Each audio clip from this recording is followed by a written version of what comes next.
5 మంది శాసనసభ్యులు తెలుగుదేశం పార్టీ నుంచి పక్కన కూర్చుంటామన్నారు. మా వాళ్ళు అయితే ఇంకా లాగేసినామనంటే ఇంకా 10 మంది లాగుతామన్నారు. వద్దు లాగాకండి నేనే చెప్పాను. కానీ ప్రతిపక్ష హోదా నేనే ఇచ్చి ఇదే చంద్రబాబు నాయుడు చెప్పినా, నువ్వు మాట్లాడు స్వామి, ఎంతసేపు మాట్లాడతావు నువ్వు మాట్లాడు, నేను వింటాను, నేను విని నీకు సమాధానం చెప్తాను, నువ్వు మాట్లాడాలనేదే నా కోరిక, నువ్వేం అడుగుతావు అడుగు స్వామి అని చెప్పి నేను చెప్పిన అసెంబ్లీలో. కావాలంటే నా స్పీచ్లు వినండి, అసెంబ్లీలో నేను అన్న మాటలు. ఆయనకు నాకు మధ్య తేడా అది. ఏదైనా కానీ అసెంబ్లీ అనేది ఎందుకు జరుపుతూ ఉన్నాం? ఈరోజు అది అసెంబ్లీలో ఉన్న పార్టీలు ఏవి? అధికార పార్టీలు, ప్రతిపక్ష పార్టీ మాదొక్కటే ఉంది. వేరే పార్టీలు ఎక్కడున్నాయి చెప్పండి? ఉన్నాయా ఎవరన్నా? మన ప్రతిపక్ష పార్టీ అనేది ఎవరికి ఇస్తారు? మాకు ఇవ్వకపోతే ఎవరికి ఇస్తారు చెప్పు? ఉన్న వాళ్ళందరూ మంత్రివర్గంలో మంత్రివర్గ సభ్యులుగా మీరే ఉండరు, మీరే గవర్నమెంట్లో ఉండరు, అంతా మీరే రూలింగ్లో ఉండరు. మీరే ప్రతిపక్ష పాత్ర ఎట్ట పోషిస్తారు స్వామి? నాకు అర్థం కావడంలా. అధికార పార్టీ మీదే, ప్రతిపక్ష పార్టీ మీదే, డబుల్ యాక్షన్ ఇదేమన్నా? హీరో నువ్వే. అదే నేను చెప్పే స్వామి, 2 పాత్రలు డబుల్ యాక్షన్. ఒక పక్క నువ్వే కొడతానంటే ఈ పక్క నేనే కొడతానంటే ఎట్లా కుదురుతుంది స్వామి? అది ఉండేది ఈరోజు అసెంబ్లీలో 2 పార్టీలు ఉన్నాయి. వాళ్ళదంతా కలిపి అధికార కూటమి. ఉన్నోళ్ళంతా ఆ పక్క ఉన్నారు. ప్రతిపక్షం ఉండేది మా పార్టీ తప్ప వేరే ఏ పార్టీ ఉంది? వేరే ఏ పార్టీ లేదు. సో వేరే ఏ పార్టీ లేనప్పుడు ప్రతిపక్షం అనేది ఎవరికి ఇవ్వాలి? ప్రతిపక్ష పార్టీగా గుర్తింపు అనేది ఎవరికి ఇవ్వాలి? ప్రతిపక్ష పార్టీగా ఉన్న వాళ్ళకి ఇవ్వాలి. సో న్యాచురలీ ఆ పార్టీకి ఎంతమంది అన్నా ఎమ్మెల్యేలు ఉండని స్వామి, వాళ్ళకు లీడర్ అనేవాడు ఉంటాడు కదా. సో ఆ లీడర్ని ఏమంటారు? ప్రతిపక్ష నాయకుడనే అంటారు కదా, వేరే పేరు ఏమన్నా అంటారా? సో ప్రతిపక్ష నాయకుడు అని చెప్పి నువ్వు ఎప్పుడైతే అంటావో అప్పుడు ఏంది, దాని అర్థం ఏంది? లీడర్ ఆఫ్ ది హౌస్కి ఎంతసేపు మైక్ ఇవ్వాలనో అంతేసేపు దాని తర్వాత స్థానంలో ప్రతిపక్ష పార్టీ నాయకుడికి ఇవ్వాలి. ఎందుకు ఇవ్వాలి? ఇవన్నీ చెప్తాడు కాబట్టి. ఇవన్నీ అవతల ప్రతిపక్ష పార్టీ చెప్పినప్పుడు నువ్వు రిపేర్ చేసుకోవాలి కాబట్టి. అది గవర్నమెంట్ చేయాల్సిన డ్యూటీ కాబట్టి, పని కాబట్టి. కానీ ఇక్కడ ఏం జరుగుతూ ఉంది? నేను చెప్పనివ్వను, నేను ఎవరి స్వరము విననివ్వను, నీకు 5 నిమిషాల కన్నా ఎక్కువ మైక్ ఇవ్వను అని నువ్వే డిక్టములు పాస్ చేస్తూ ఉంటే ఏ రకంగా అసెంబ్లీలో ప్రతిపక్షం అన్నది మాట్లాడగలుగుతుంది, స్వరం ఇవ్వగలుగుతుంది? ఇప్పుడు మీరే అన్నారు 1.5 గంటలు 2 గంటలు పట్టింది సార్ అని. మరి 1.5 గంటలు 2 గంటలు పడుతుంది. మరి ఇవన్నీ నేను మాట్లాడిన మాటల్లో ఏదైనా ఒకటన్నా వేస్ట్ మాట ఏమన్నా ఉందా? బడ్జెట్కి సంబంధించిన డాక్యుమెంట్సే చూపించినాను, బడ్జెట్కి సంబంధించిన అంశాలే ప్రస్తావించినాను. మరి టైం పడుతుంది. మరి ఇంక పట్టుకోకున్నట్టుంటుంది చెప్పు? మరి వినాలా? అవతలోనికి మైక్ ఇస్తేనే కదా నువ్వు అవతలోడు చెప్పగలుగుతాడు. సార్ మీకు ప్రతిపక్ష హోదా అంశానికి సంబంధించి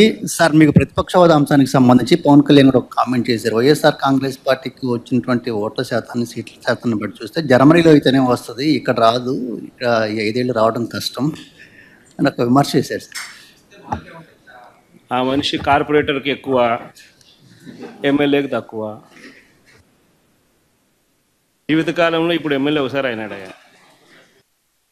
ప్రజలందరూ కూడా రోడ్లు వేయండి మహాప్రభు అని బతిమలాడుకుంటే మీ ప్రభుత్వంలో గుంతలు కూడా పూడ్చలేదు. మీరు ఋషికొండ ప్యాలెస్కి మాత్రం 500 కోట్లు ఖర్చు పెట్టారు. శాశ్వతంగా ముఖ్యమంత్రి అయిపోతా అనుకున్నాడు.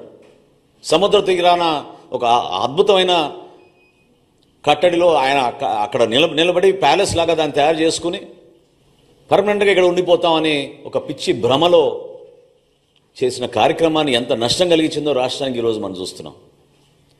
పర్యాటక రంగానికే నష్టం కలిగించింది. నిధులన్నీ కూడా దారి మరలించారు. 100ల సంఖ్యలో సలహాదారులను పెట్టుకున్నారు. దాదాపు 680 కోట్ల రూపాయలు సలహాదారుల పైన ఖర్చు పెట్టారు. ముఖ్యమైన సలహాదారుడికి దాదాపు 160 కోట్లు ఖర్చు పెట్టారు ఆయనకి. మరి ఇంతమందిని ఉపయోగించుకుని కనీసం జల్ జీవన్ మిషన్లో కేంద్ర ప్రభుత్వం ఇచ్చిన 14,000 కోట్ల రూపాయలు కూడా మన రాష్ట్ర ప్రజలకి మీరు ఉపయోగించుకోలేకపోయారే. ఇంతకన్నా మోసం ఏమైనా ఉంటుందా? పరిపాలన చేతకాక దద్దమ్మలాగా మీరు కూర్చుని మీరు కలిగించిన నష్టం ఈ రాష్ట్రానికి పూడ్చడానికి చాలా సమయం పడుతుంది. అనేక ఇబ్బందుల్లో ఉన్నాం. అర్థం కాని పరిస్థితుల్లో కూడా కష్టకాలంలో మేము ప్రజల్ని ఆదుకోవడానికి మేము ముందుకు తీసుకెళ్తున్నాం. నోరు ఉంది కదా అని నేను దాకా అన్నట్టు వర్క్ ఫ్రమ్ బెంగళూరు ఎమ్మెల్యే అయినా జనరల్గా శాసనసభ్యులు అసెంబ్లీ అయిపోయిన తర్వాత వాళ్ళ నియోజకవర్గాలకు వెళ్ళి పనిచేసుకుంటారు, ప్రజలకి అందుబాటులో ఉంటారు. ఈయన మాత్రం శాసనసభకి రాడు, బెంగళూరుకి మాత్రం తరచుగా వెళ్ళిపోతూ ఉంటారు. ఏ విధంగా మీరు ప్రజా సమస్యలపైన మీరు నిలబడతారు చెప్పండి? ప్రజలు మీకు ఒక శాసనసభ్యుడిగా మిమ్మల్ని ఎన్నుకున్నారు కదా, దాన్ని మీరు గౌరవించాలి కదా, నిలబడాలి కదా. ఇవన్నీ విస్మరించి కేవలం ఇట్లా ప్రెస్ మీట్లు పెట్టి మీ క్రిమినల్ మైండ్, అంటే నేను అనేది ఈ రోజున పవన్ కళ్యాణ్ గారిని ప్రత్యేకంగా టార్గెట్ చేయాల్సిన అవసరం దేనికోసం వచ్చిందంటే, తన రాజకీయ ప్రస్థానంలో ఈ విధంగా ఆయన ముందుకెళ్తూ ఉంటాడు, ఒక క్రిమినల్ మైండ్.